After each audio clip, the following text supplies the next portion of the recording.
everybody! Welcome to Transparent with the Townsends. Hi guys.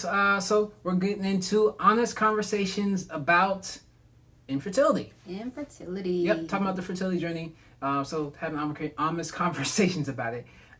So why are we talking about this today? Well, I think because when we told our, I'm going to call it our fertility story the first time around, like it was very early last year, I think. Mm-hmm. And I don't know, like I feel like we left a lot on the table. Like there's a lot of things. We're obviously still going through it because we're not pregnant. We don't have children yet. And, obviously we're not calling it our infertility story. We're calling it our fertility story. Mm-hmm. Because I don't believe we're infertile. I think it's just not the right time yet. And God has a different plan for us for right now. But being that we're still going through it and it's actively still happening in our life, the story is still going on. Right. So I was like, I feel like we should just talk more about it because this is the real reason why I feel like God called us to do this channel. Is the first thing that we talked about when we started the channel, and we got a really great response for just being really open and transparent about it. And I know that there's so much more for us to be open and transparent about in regards to our fertility journey. Word. Yeah. So the specific digging that we're doing on infertility today is the importance of sharing your story and why that's important. So, you want to talk first or you want me to talk first? It's up to you. What do you got to say? Why is it important for us to continue to talk about this? I think it's important for us, I guess, in general, to continue talking about this is because there's a lot of people out there who are dealing with the same issues and problems that we dealt with, kind of have a very similar story. And they don't know that there are other people that they can talk to about this stuff, or that they don't know that they're not going it alone. Yeah. Mostly just because most people don't talk about it. And since it's not talked about, a lot of times what people don't hear or see, they believe it doesn't exist. And so by us being able to make it visible and known, and people to hear and see it there, right? Being an example of like, hey, you're not the only one going through this. We went through it. We're still in the midst of it, in the journey. It makes people understand like I'm not on this journey alone, and that helps. Because when you're isolated, there's the ability for the enemy to put doubts and issues and pain and for you to allow you to kind of wallow in that suffering.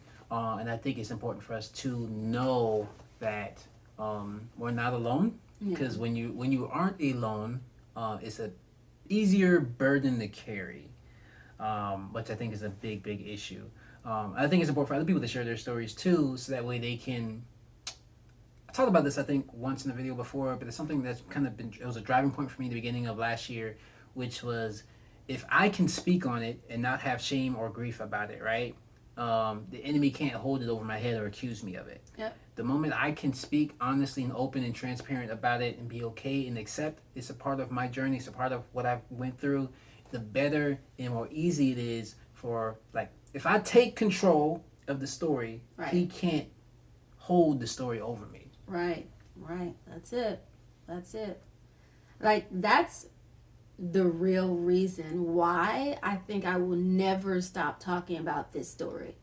Because I remember when I was silent and when I was keeping it to myself and when I wasn't telling anyone about what was really going on with us, I remember how shamed I felt and how low I felt. And how heavy it was to just keep it to myself. Mm-hmm. And that was the enemy's plan for me.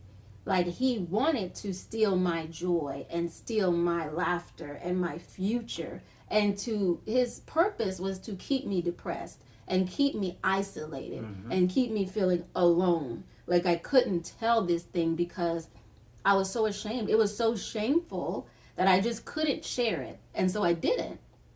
And now that I know his plans and I know his devices and I can understand what his plan was for me, but not only me, but other people who are suffering in silence in infertility, in their fertility journey, I will keep talking about it. And I have to keep talking about it, not just for my own healing, but also because there's somebody else out there who needs to understand that the plan of the devil is for you to keep this to yourself and for you to keep this burden on your own so that he can continue to torture you.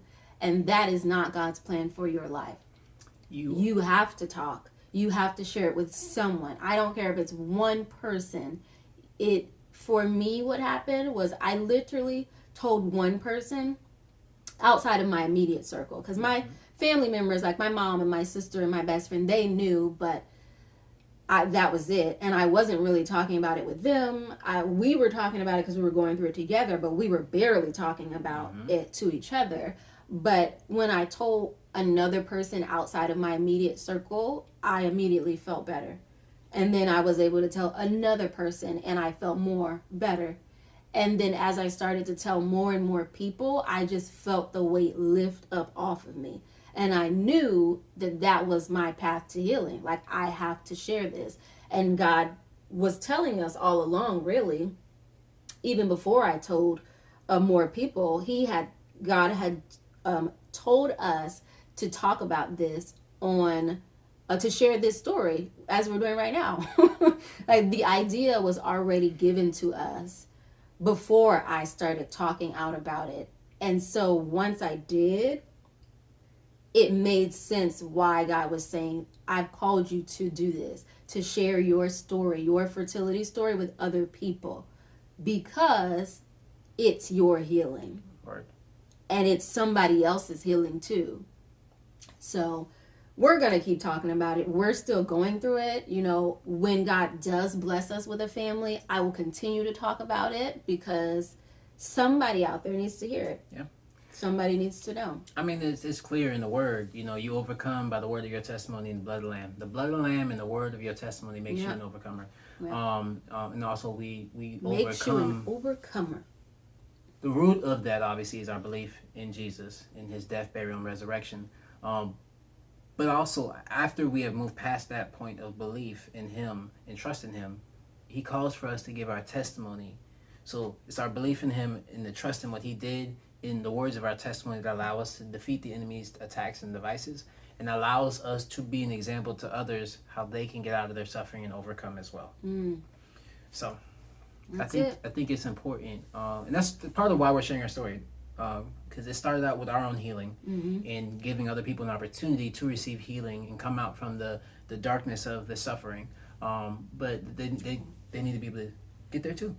Oh, so I just thought of something. Like, I realized that once we started to open up, it's crazy because then people started coming to us and sharing their difficulties trying to conceive with us as well. So it's kind of like us opening our mouths to tell our story opened a door for more honest conversations.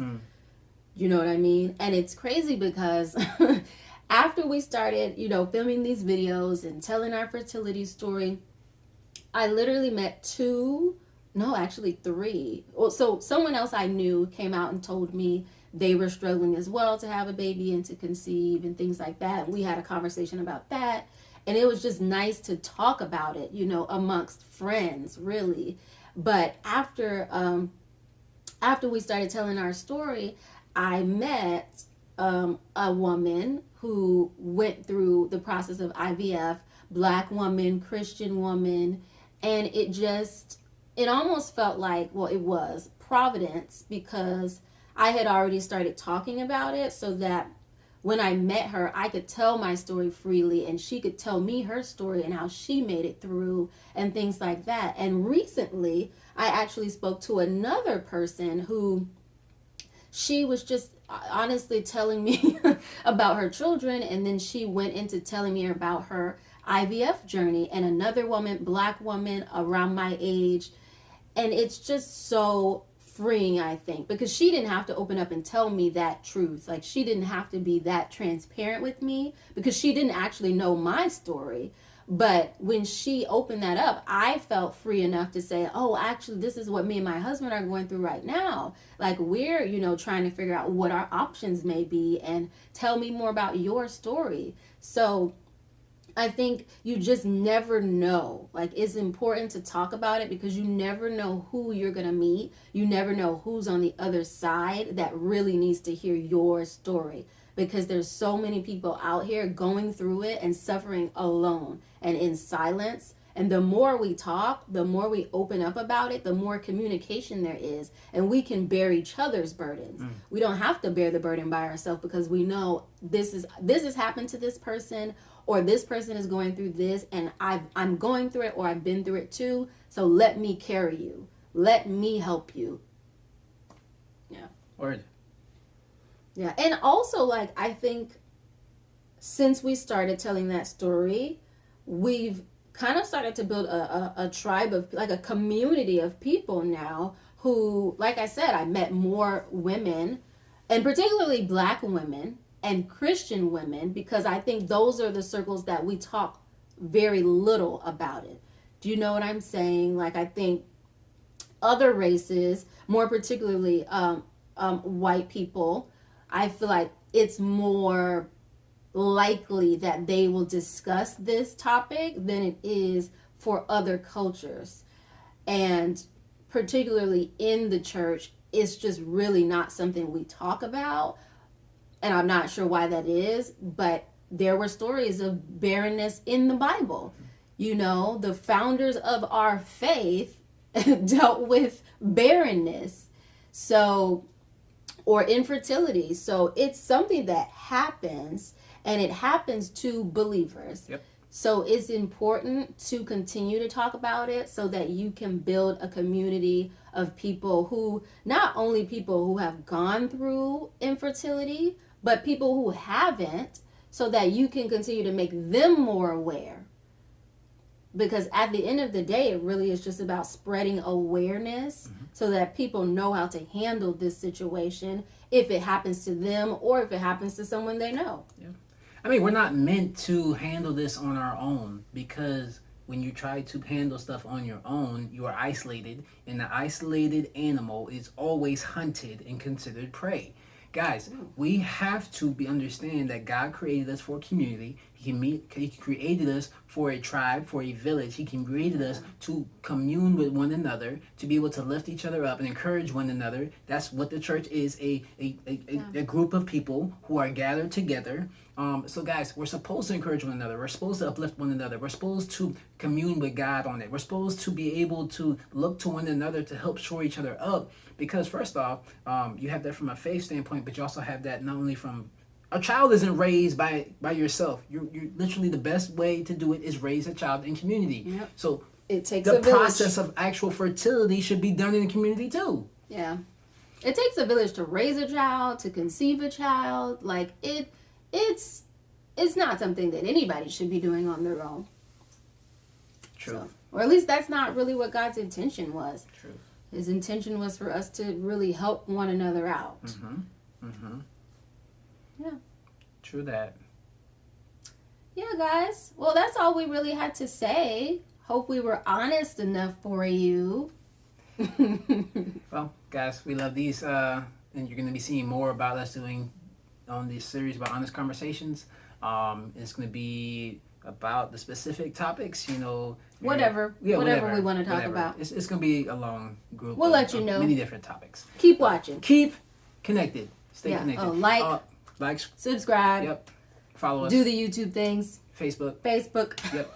Email us at transparent@townsends@gmail.com if you got any questions, testimonies, encouragement, prayer, anything you want to say on that stuff, or comment below. Feel free to do that. Guys, we love it. And if you need someone to talk about, or if you need someone to talk with about infertility, fertility struggles, please do reach out.